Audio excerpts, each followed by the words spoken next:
Hello, this is Derek Hansen for SprintCoach.com, and in this video what I want to do is I want to go over all of the video gear that I've amassed over, this is probably going to be like 10 years.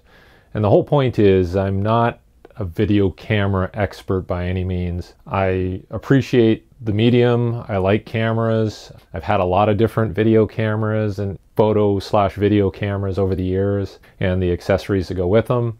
And I think this is directed not at the photo video enthusiast, but more the coach, sports performance person, even parent who's filming, athletes, instruction, educational stuff, and they want to pick the right camera for the right situation. And I'm going to go through a whole slew of cameras and show you why I chose this one over this one for this particular scenario and what worked best.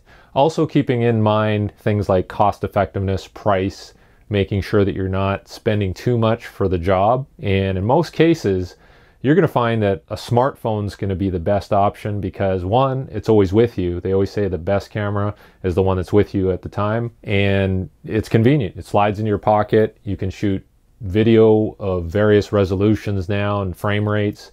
So some of the phones are as good to some degree as some of the more expensive cameras, but I'll show you why I use different cameras for different applications, and you may choose to do the same. So we will cover cameras, accessories, drones as well, and I'll let you decide what you think may be best for you. So hopefully you find this useful, and I'll have some samples throughout the video to show you how I've used each particular camera, and it might give you a better idea of where you should spend your money and your time.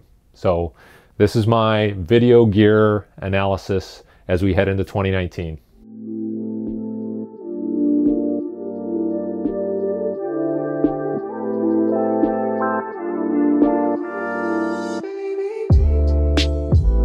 Okay, so one of the first cameras we're going to go over is one of my older ones. And I think just because something's new doesn't mean it could be the best for you. And especially as these things turn over, they get a lot cheaper. And so you might want to buy a used product or something that's been refurbished, or just get a better deal, but it still shoots very well, a lot of this stuff. So in this example, this is a Panasonic Lumix GH3, and I had a GH2 before this, and at the time I think it was like 2011, 2010, 2011, 2012, around there.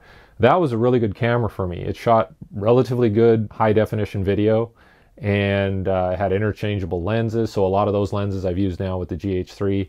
Good video, I would say. Not as good on the picture side, so if you like taking photos, maybe not the best camera for you. But what I do like about it is it's not too big, so a lot of the times you can pick a full-size DSLR for your photo and video needs. But in this case, I picked a micro 4/3 camera, so smaller sensor than a full frame, but good enough for high definition video, at least what I was using it for. Not as great in low light conditions, but like I said, smaller, easier to use for sports applications. I believe it's a 16 megapixel sensor on here. So good enough for what I was doing. And what I ended up using it for now is, the reason that I liked Panasonic wasn't just for the video quality, but I can shoot unlimited time videos. So it can shoot for hours and hours and hours, whereas a lot of these cameras will stop after about 30 minutes and you have to restart it again. And so you don't have that continuous long-term shooting ability. And so what I end up using this for is I end up using it for lectures, interviews that I know are going to take longer than half an hour. So when I was in New York City, we did a workshop and we shot, I think, about 4 hours at a time. And the only limitation was the memory card itself. So that's pretty handy. You can always get a bigger memory card, I guess.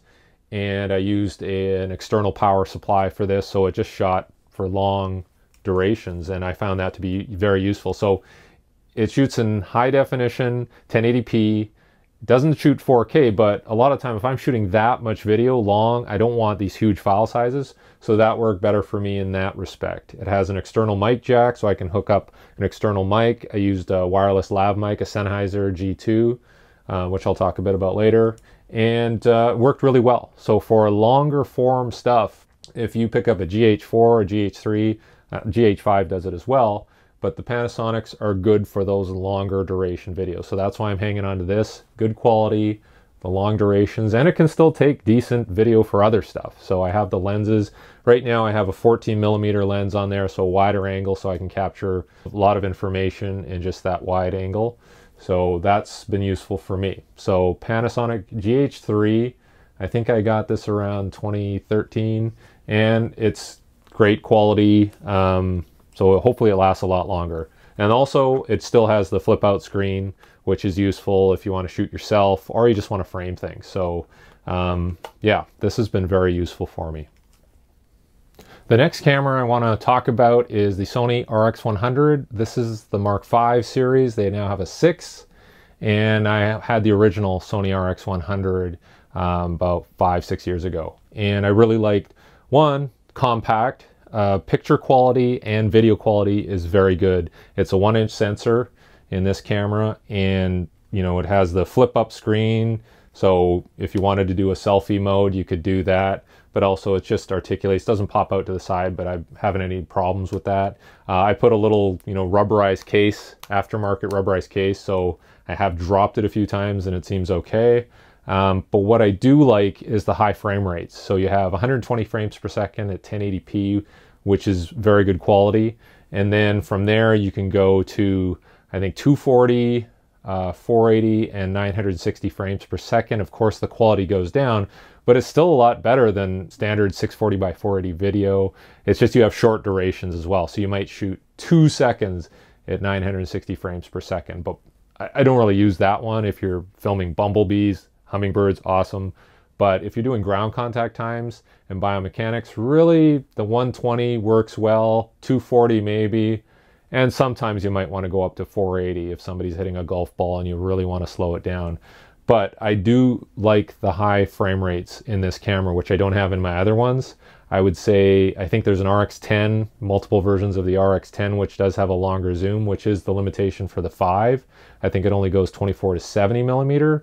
So not fantastic in terms of shooting sports and video that's far away. But I usually use this because I'm carrying it around all the time. It's compact, I can pull it out, I can do an analysis if I want. So that's very useful. If you want the longer zoom, then you can go for the RX10. For the most part though, this is just a good carry around camera, multi-purpose to have, and it has those high frame rates if you do want to capture something in slow-mo and analyze it later and count the frames and figure out your times. So the RX100 Mark V has been very useful. If you want to look a little higher up to the 6, I think it goes 24 to 200mm, so you have that extra zoom. So that's something to look for, but they aren't cheap. You know, I think this was probably about $1,200 and the Mark VI is even more. It might have come down now, but I've really made the switch more to Sony-based cameras because of the quality and the frame rates, whereas before I was more of a Panasonic guy. But, you know, I'm keeping them all, and this one is probably going to be in use for as long as I can use it with those frame rates, so very useful. It's also very good in low light conditions. I think it's an f1.8 aperture. Sometimes you're going to be in lower light conditions indoors, so it's nice to have that extra aperture to let the light in. It doesn't have an external mic jack, so if you want to do interviews and things, not so good, but I use external mics for that, so I'll talk a bit about that. But all in all, great video quality, and you know, for some people it would be worth the money. So I just talked about Sony, and the other option I was using there for a while was Panasonic Lumix. I had the GH3, the GH2, and I also had some time to work with a FZ200. So I bought this, I think around 2015, and it's the FZ1000. And we'll talk about the downsides first. It's quite big. It's got a big, huge lens on it. You know, it's relatively heavy, I guess, the front end, at least with the lens. The great thing though is that it zooms from I think around 24 to 400mm. So you can get a lot of information from a long distance with this lens. And that's what I like, in combination with the fact it's a 1-inch sensor, so the quality's pretty good.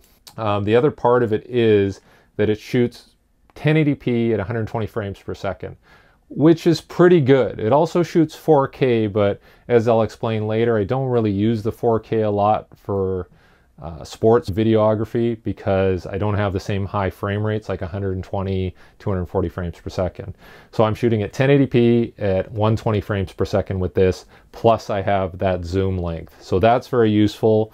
The other thing is it wasn't that expensive relative to some of the other cameras I have, so I can take it out. It's not weatherproof, but I'll take it out in conditions where I'm kind of running and gunning and coaching, and I'm shooting people while they do something. It has a pretty decent flip out screen, so you can show them, you know, okay, here's how you looked, show them in slow motion. This is what I want you to do on the next repetition. So I found that useful. I've taken it to games. I shot my son's basketball games.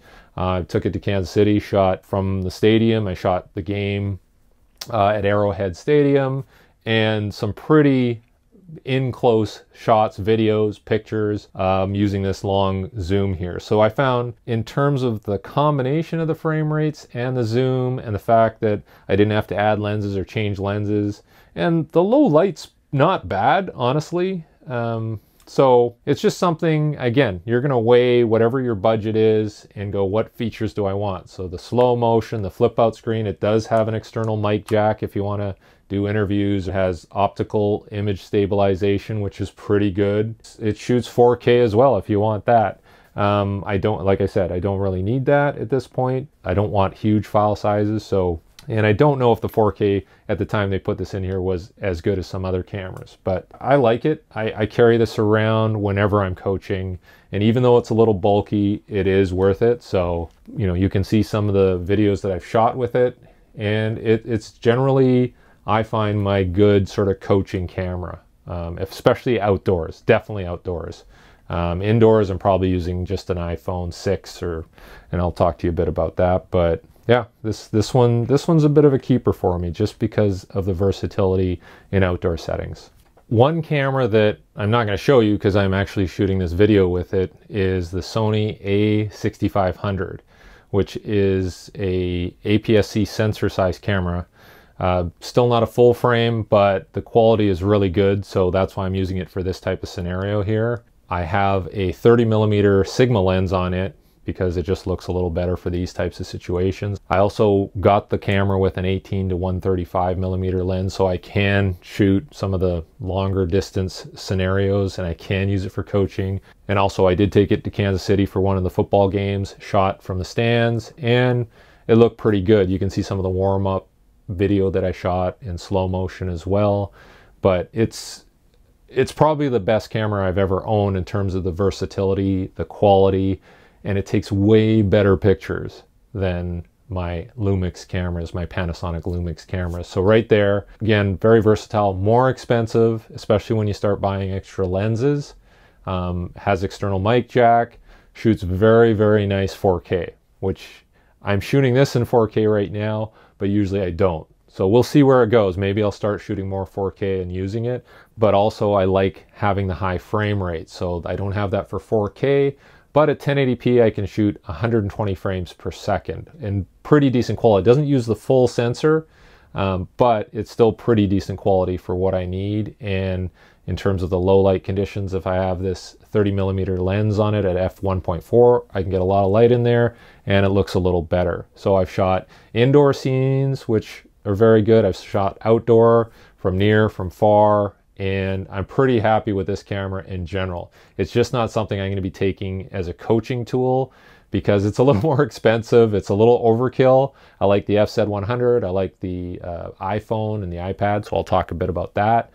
But if you are a photo video enthusiast and you want a high quality camera, I've kind of shifted towards Sony because of the quality and some of the other features.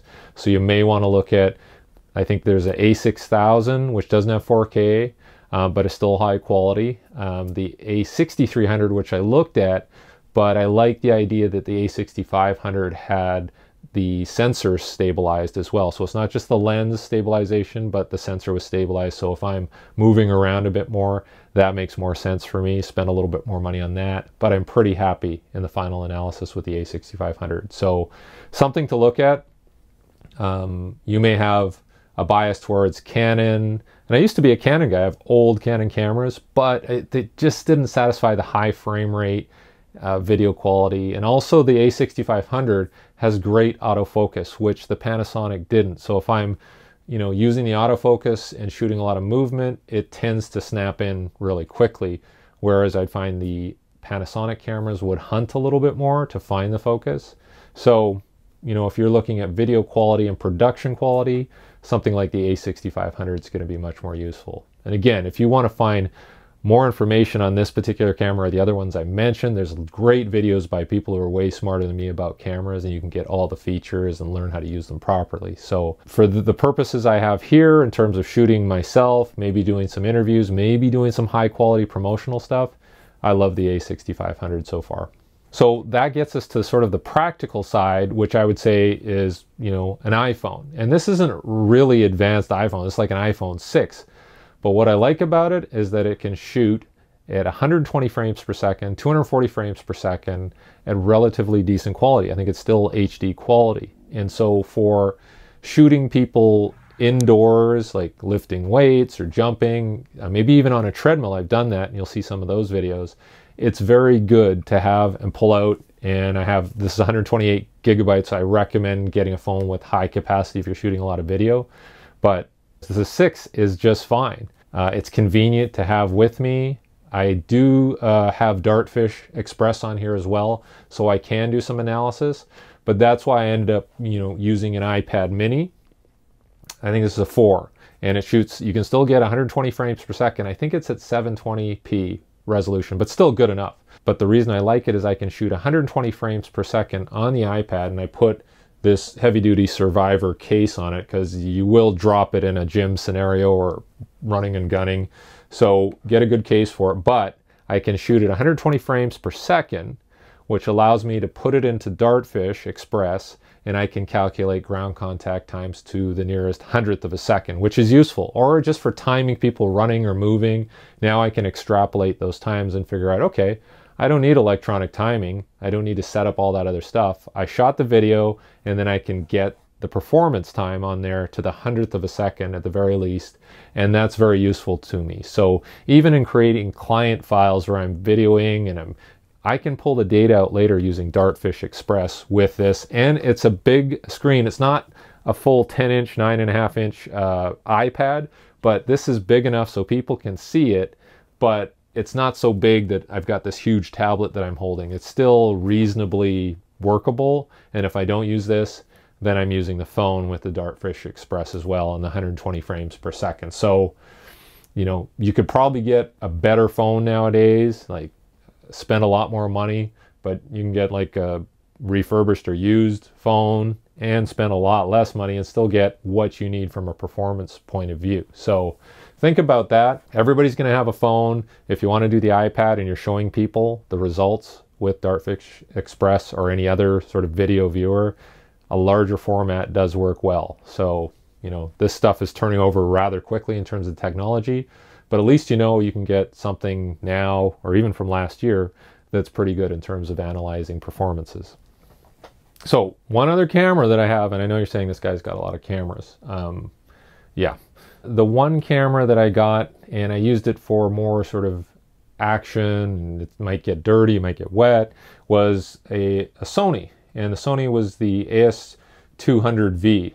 And I had a couple of GoPros, but for some reason, there's something about the GoPro that didn't work for me, at least in the past, in terms of like file size and just some of the shots just weren't as good as I wanted them to be. And I found that this was a reasonable alternative, and it was a Sony, again, moving towards Sony, and the image stabilization was pretty good. And this is not new. This is an older one, doesn't shoot in 4K, but shoots 120 frames per second at 720p, 60 frames at 1080, has a very wide field of view, you know, kind of sort of the fisheye type look, which is good for certain scenarios. So I've shot lectures with this because I didn't want to carry heavy camera equipment. I just put this down on a little tripod in front of me, and then it shot the whole thing. So at least I had some documentation of my presentation. I've used it for action photography, even on vacation with my kids. And I just found the quality's pretty good, and it's very versatile. and you can hook it up to an external battery via USB connection, and you can film for hours with this. It just keeps going and going and going. Again, limited only by the size of your SD card. So it uses a mini SD card, and it's about a 1/2 inch sensor. So again, quality's not going to be anywhere near as good as some of the other cameras I've shown you, but still pretty good. I'm still pretty impressed with it. And it has Wi-Fi, GPS, and other features. And I think when I bought it, it came with a little wrist LCD screen, so you could have remote viewing on your wrist. Okay, that's what the camera is capturing. You can also do that with your phone via Wi-Fi. So that's useful for setting up pictures and making sure, like, okay, I can see what I'm filming with this. So that's very useful. And I also use the time-lapse feature a lot. Again, if I want to capture activity on a field or in a room when we're working, this is very useful. And you can also put the Sony into this little waterproof, shockproof case. Camera just goes in there as such. And there you go. Waterproof, underwater. The only thing is it's kind of muffled with the audio when you have this on, but there's still audio that you can hear. So if you decide to go with a Sony-based action camera, I find they're pretty good. You may want to look at the newer GoPros now, as they have some really good image stabilization, and that may be something that may be worth your while now. Okay, so no discussion of video would be complete without talking about drones, because that's a big thing nowadays. And as a general statement, I don't think you need to have a drone if you're shooting sports, especially performance type activities, training, for analysis purposes. Now, for promotional purposes, that's something you could look at, and there's lots of different drones you can choose from, and you can spend a lot of money or you don't have to spend that much money. And the video quality is pretty good. So one of the first ones that I worked with was the DJI Spark. Fortunately, this was gifted to me from the great people at Drive 495 in New York City.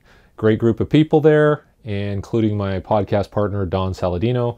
And so I messed around with this, learned how to use it, learned how to film with it. The great thing is it does shoot at HD video. The Spark shoots at 1080p at 30 frames per second. So still high quality, not the frame rates that I always look for, but still very useful. And it's small enough that it's not intimidating, but it's very agile and versatile. Took it on vacation, filmed water skiing from a long distance over water, so it was a little freaky at first. But with your phone and the controller, you can see where it goes. You get all the stats on altitude, tells you if you're in warning zones. So it's great for that. And some stuff, some promotional stuff I've done is kind of interesting. So from there, I thought, okay, well, why don't we get something that's a little more advanced and better video capability. So you have the Mavic Pro, DJI Mavic Pro, and they have newer versions now that are even way more advanced. But I like this because it shoots at 120 frames per second at 720p, 96 frames per second at 1080p, and you can do 4K, so very high quality. Bigger, as you can see. So I'm glad I really didn't start with this, because it's a little intimidating, honestly. But once you get the hang of it, they're actually really easy to control and very agile and very fast. I think this thing goes like 35 miles per hour once you really get it going in sport mode. Pretty scary, but it allowed me to shoot some nice video from overhead, so you see people running and accelerating and moving, and to seeing those movement patterns are interesting. And also I did it at sort of hip level and had it go sideways and video somebody, just like those cameras in the track meets where you see them right by the track. Very hard to coordinate though, to get it to go the right speed as an athlete accelerates, because this accelerates really fast and the athlete takes a little more time. So it's hard to sync it up sometimes. But when you do, you get some interesting results. So kind of cool there.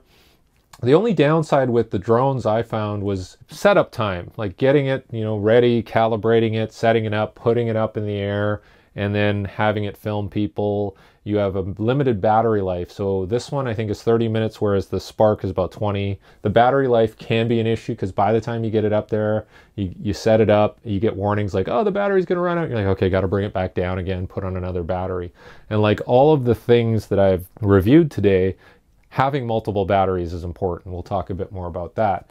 But if you're going to get a drone, I like the DJI products, very easy to use.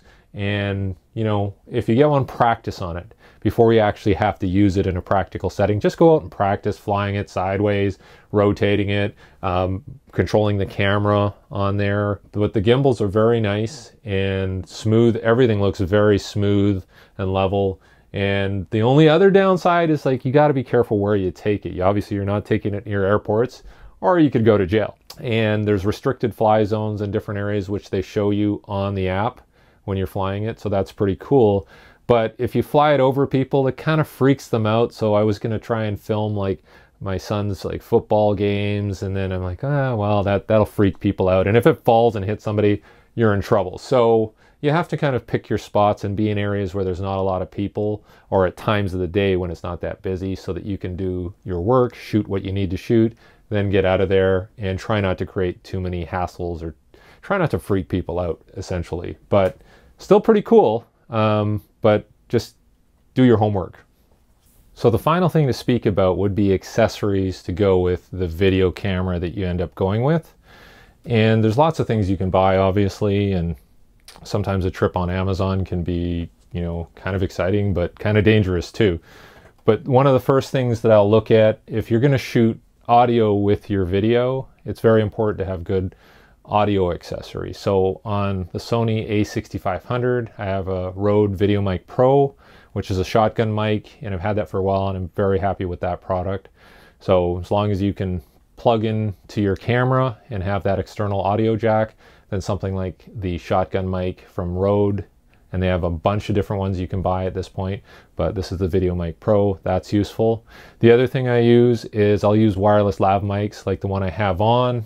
And at first I would use, like I said, the wireless variety, and then I ended up getting just the Tascam DR10L, which comes with a lav mic. And the reason I like this is I can just put it on myself, and there's a chip, an mini SD card you can put in here, and you can record your audio. So when I'm doing lectures or interviews, I always have one of these on because it's very high quality audio and it's saved. And then I just have to sync it up later with the video. So as long as I can, you know, find a point where I can sync up the audio, and then this will be the primary source, the Tascam DR10L is very useful for that. So I have 3 of these that I use when I do interviews or group chats with different people, and it's just a really solid way to do it. Now in the past I've had wireless lav mics, and I've used the Sennheiser G2, I think they're up to G4 now, and these are handy as well. So if you want to record somebody and have it directly go to your camera, you can set up the Sennheiser.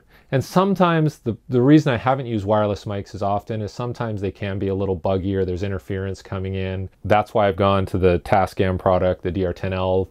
Again, a little more labor on the back end to sync it up, but you know, I still use these. I still use the Sennheiser G2s, and you know, that's something to consider, to get a wireless lav mic setup. Also for backup video, I have an older Olympus LS11, which is just a digital audio recorder, very high quality, and I like that, and I'll just put that in the room somewhere and just record background audio as a backup source. So if you're recording audio, I would say always have multiple sources, so you can have your shotgun mic, maybe a lav mic, and then a background, because one of them will not sound like the way you want it to. So it's nice to have backup, or sometimes they even layer them over top of each other, especially if there's a seminar and people are asking questions. You want to be able to capture everything.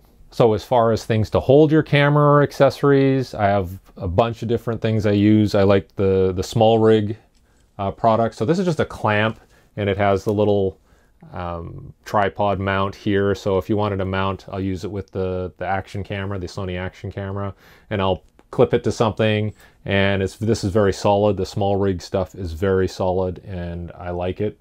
Hooking it up to like a weight rack, doing a time lapse, or just capturing sort of ambient video. You know, it's nice to have little things that you can clip on to your cell phone, your smartphone. So this is just for a smartphone that I hook up into, again, a tripod mount here. So this brand here is Basics, again, just on Amazon. For mobile versatile setup, I use Joby Gorillapod. I think this is the 3K version, which works for the cameras that I have. I don't need it really heavy duty for a DSLR, but again, these are great. You can move these things around. It's light, it's versatile. When I travel, just put it in the carry-on, and it works very well. So I'm happy with the Joby Gorillapod. And sometimes it's nice to have a monopod, where you don't want to put a tripod up and you just want to have some stabilization. So this is a Manfrotto that I've had for a long time, very high quality. And if somebody tries to come after you, you got this for self-defense. And you can open up the Manfrotto or the monopod and you can do some like lifting with it. So great, just for warm-ups. If you don't have an actual bar, you can use your monopod. I also have this great little tripod, portable tripod that you could probably even use as a bit of a selfie stick. It's a Sirui tripod and it extends. Like I said, you could hook it up to your camera and you could probably use it as a bit of a selfie stick. But again, just if you travel and you want a different alternative for a tripod mount that's heavy duty, and this is a high quality product, you know, this is something you can try. Folds up very nicely. And the final thing that people might look for, it would be a gimbal-like device. So I started with the DJI Osmo Mobile 2, just with the smartphone setup and the app that's very handy. And the great thing about this is it's not that expensive. So if you aren't sure if you need a gimbal setup, so I know people who film parkour, they film skateboard, and they like these things because they can run alongside and get a smooth shot. A little harder when you're working with sprinters because they're way faster than me and it's kind of like, you know, so it doesn't really matter. I can't stay close to them. But, you know, it might be neat, again, if you're shooting some promotional videos and you want to do it in the gym and make it look nice and smooth as you're kind of walking around somebody as they're doing an exercise, maybe a gimbal would be useful, and you can get them for larger format cameras as well. This is a good start though with your smartphone, and DJI also has a new device where the camera's integrated and it's quite small, and it's just a one-stop shop camera gimbal setup. Really depends on what your budget is and what you want to spend your money on, but there's lots of things you can spend your money on, of course. And for all of these products, I'll put links below in the description, so if you want to take a look at them, if they're still being sold. Like I showed you, a lot of stuff here has been over 10 years of accumulation. But if you want to get the new stuff, great. If you want to look for something used and old, that can work as well. So like I say, diversify, have a big toolbox so that you can have a tool that you can pick for the right situation. It's just like training. So hope you enjoyed the video, and maybe you can produce some great videos yourself once you acquire the right equipment. So this is Derek Hansen for sprintcoach.com. Thank you very much.